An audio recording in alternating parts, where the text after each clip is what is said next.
Assalamualaikum warahmatullahi wabarakatuh. Innal hamdalillah wassalatu wassalamu ala khairi rasulillah amma ba'du. Pemirsa yang dirahmati Allah Subhanahu wa taala, hari ini mungkin kita sudah semakin dekat dengan 10 hari bulan suci Ramadan yang terakhir, atau Ashrul Awakhir fi Ramadan, 10 hari terakhir di bulan Ramadan. Dan biasanya kaum muslimin di hari-hari 10 terakhir bulan Ramadan lebih memfokuskan untuk apa yang disebut dengan istilah iltimas Lailatul Qadar, menunggu dan menanti datangnya Lailatul Qadar. Allah Subhanahu wa taala berfirman di dalam surat Al-Qadar. A'udzubillahi minasyaitonir rajim. Inna anzalnahu fi lailatul qadar. Sesungguhnya kami telah menurunkan Al-Qur'an fi lailatul qadar, pada malam Lailatul Qadar. Wa ma adraka ma Lailatul Qadar. Tahukah engkau wahai Muhammad apa yang disebut dengan Lailatul Qadar? Lailatul Qadar khairum min alfi syahr. Lailatul Qadar itu lebih baik dari 1000 bulan, di mana di dalamnya turunlah para malaikat dan juga malaikat Jibril. Tanazzalul malaikatu warruhu fiha biizni rabbihim, dengan izin Tuhan mereka. Min kulli amrin, yang membawa urusan perkara, ketentuan-ketentuan untuk manusia. Baik itu ketentuan masalah hukum, ketentuan keberadaan tentang seorang yang katakan mendapatkan kebahagiaan atau mungkin kecelakaan dan lain sebagainya yang ditentukan pada 1 tahun ke depan. Itulah di malam Lailatul Qadar. Dan di sisi lain juga bahwa malam Lailatul Qadar merupakan malam yang ketika orang melaksanakan ibadah kepada Allah Subhanahu wa taala memiliki satu keutamaan yang luar biasa, dan bahkan nilai kebaikannya akan didapatkan oleh orang itu lebih daripada nilai kebaikan 1000 bulan. Kurang lebih kalau kita bandingkan dengan ukuran tahun, 1000 bulan itu kurang lebih 84 tahun 3 bulan. Ini luar biasa. Oleh karenanya Lailatul Qadar itu merupakan malam yang ditentukan oleh Allah, malam yang dimana diturunkan rahmat Allah, malam dimana diturunkan kebaikan dan kebajikan yang Allah janjikan kepada hambanya, kepada umat, khususnya umat Nabi Muhammad SAW.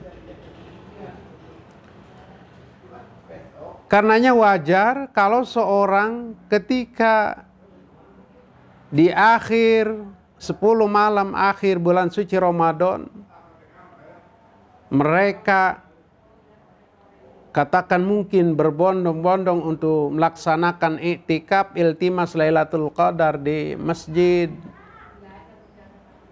terdekat dengan rumah mereka. Karena memang malam itu merupakan malam yang paling utama.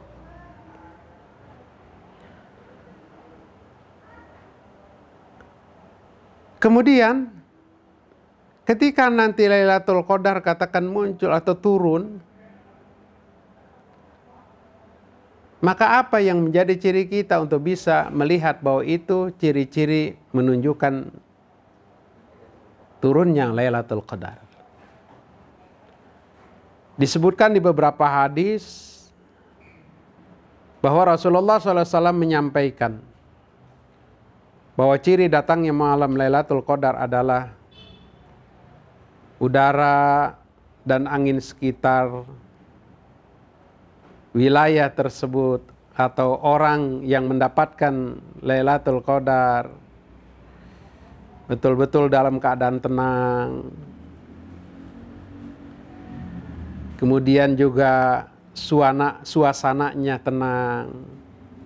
Suasana orang yang merasakan betul-betul tentram. Kemudian pada malam harinya langit nampak bersih.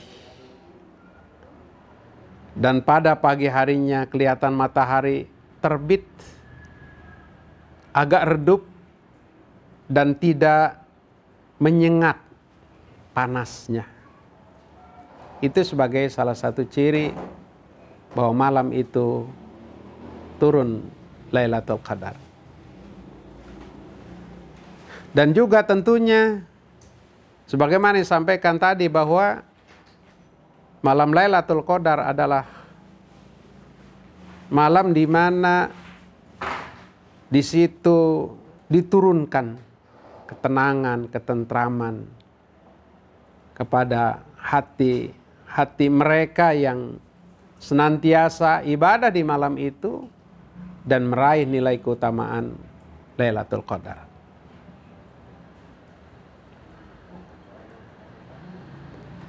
Kemudian kapan bisa kita dapatkan atau kapan malam Lailatul Qadar itu turun? Sehingga orang banyak menunggu atau iltimas di malam-malam tertentu. Sesungguhnya ini banyak pendapat, namun kalau kita lihat dari apa yang disampaikan di dalam kitab I'anatul Talibin, Imam Al-Ghazali mengungkapkan bahwa turunnya malam Lailatul Qadar itu bisa dapat diketahui ketika awal puasa. Yaitu Imam Al-Ghazali menjelaskan bahwa tatkala awal Ramadan jatuh pada hari Minggu atau hari Rabu, maka malam Lailatul Qadar itu insya Allah turun di malam ke-29. Dan tahun ini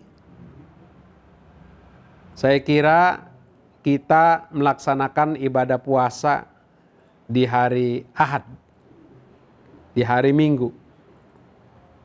Maka insya Allah, kalau menurut dari keterangan yang disampaikan oleh Imam Al-Ghazali, maka malam Lailatul Qadar turun pada tanggal 29 Ramadan. Kemudian yang kedua, kalau Ramadannya itu jatuh pada hari Senin, maka malam Lailatul Qadar itu insya Allah turunnya pada malam tanggal 21 Ramadan. Dan kalau awal Ramadan jatuh pada hari Selasa atau hari Jumat, maka malam Lailatul Qadar itu turunnya pada malam tanggal 27 Ramadan. Dan kalau awal Ramadannya jatuh pada hari Kamis, maka malam Lailatul Qadar turunnya pada tanggal 25 Ramadan. Sementara kalau awal Ramadannya jatuh pada hari Sabtu, maka malam Lailatul Qadar turun pada malam 23 Ramadan. Itu barangkali yang disampaikan oleh Imam Al-Ghazali di dalam kitab I'anatul Talibin. Namun dari itu semua, yang paling utama adalah tatkala kita mampu untuk bisa dapat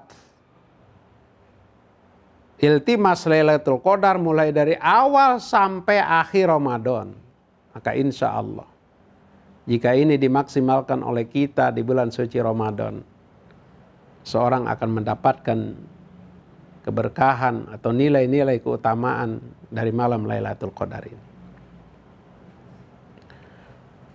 Pemirsa yang dirahmati Allah Subhanahu wa taala,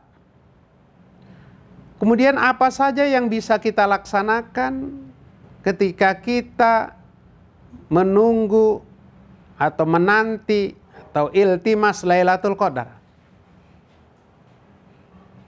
Banyak hal yang perlu bisa dilaksanakan oleh kita. Yang pertama, ada yang mengatakan bahwa kita dipersilakan untuk melaksanakan sholat pada malam Lailatul Qadar. Sholat Lailatul Qadar. Bisa dilaksanakan sholat Lailatul Qadar 2 rakaat. Pada rakaat pertama setelah Fatihah baca surat Al-Ikhlas 7 kali.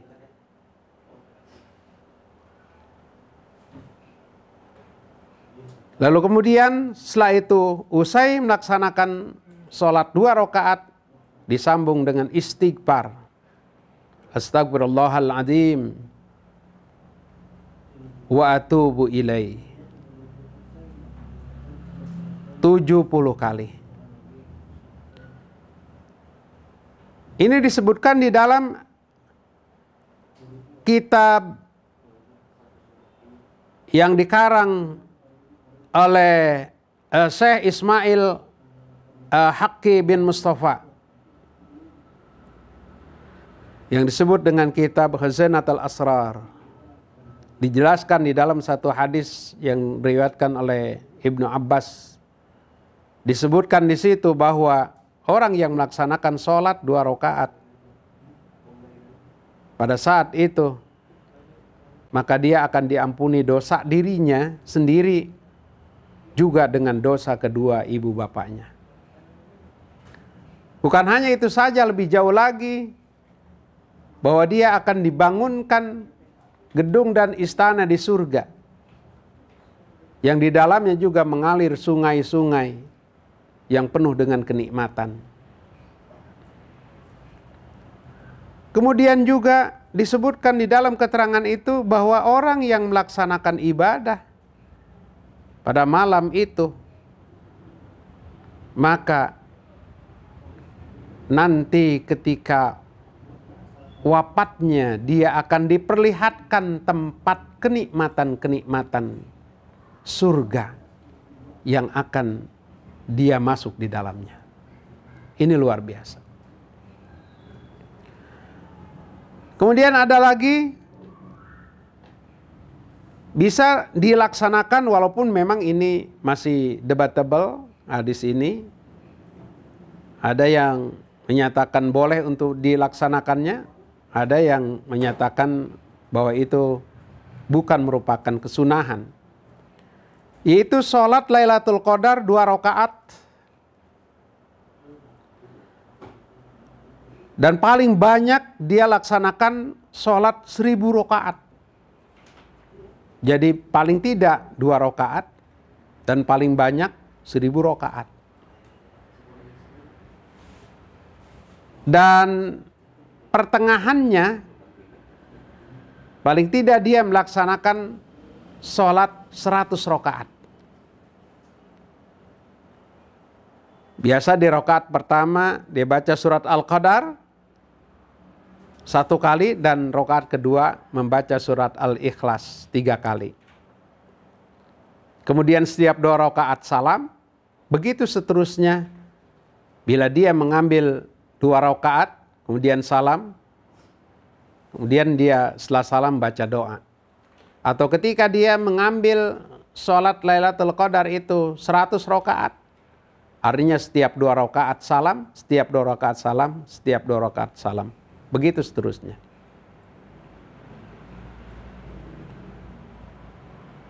Kemudian setelah itu bahwa seorang yang iltimas Lailatul Qadar usai melaksanakan ibadah sholat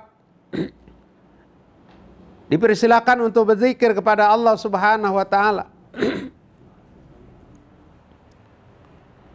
Disebutkan di dalam satu riwayat ketika Siti Aisyah radhiyallahu anha bertanya kepada Rasulullah SAW, "Ya Rasulullah, Amalan apa yang bisa aku baca tatkala aku iltimas Lailatul Qadar?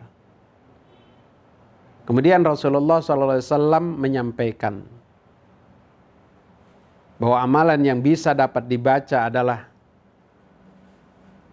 Allahumma innaka afuwun karim tuhibbul afwa fa'fu anni. Jadi satu doa di mana seorang mohon dimaafkan dari segala kesalahan, mohon diampuni dari segala kesalahan dan dosa oleh Allah Subhanahu wa taala. Zat yang maha mulia, zat yang maha pengasih, zat yang maha pemurah.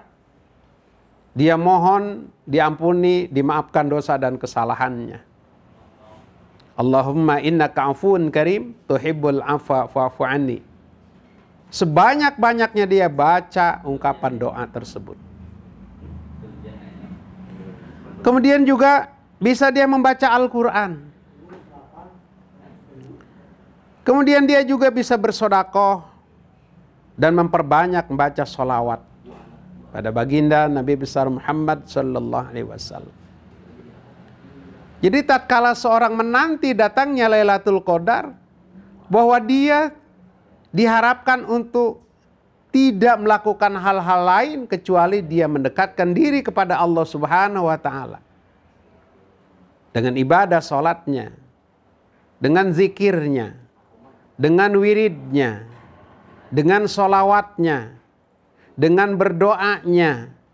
Mungkin juga pada saat itu dia memberikan perhatian dan sedekah kepada orang lain yang berhak menerimanya. Maka apa yang menjadi penantian kita, harapan kita, turunnya Lailatul Qadar, insya Allah bisa diraih dan didapatkan. Sehingga nilai kebaikan yang bisa diraih oleh orang tersebut adalah nilai yang kalau diukur, nilai kebaikan yang kalau diukur bahkan lebih dari ukuran kebaikan 83 tahun 4 bulan. Itulah yang bisa dapat diraih olehnya bagi orang yang mendapatkan Lailatul Qadar. Mudah-mudahan hal ini bisa kita raih, kita dapatkan nilai kebajikan dan kebaikan, nilai keutamaan malam Lailatul Qadar. Terima kasih. Kurang lebihnya mohon maaf. Wallahul muwaffiq ila aqwamit thoriq. Wassalamualaikum warahmatullahi wabarakatuh.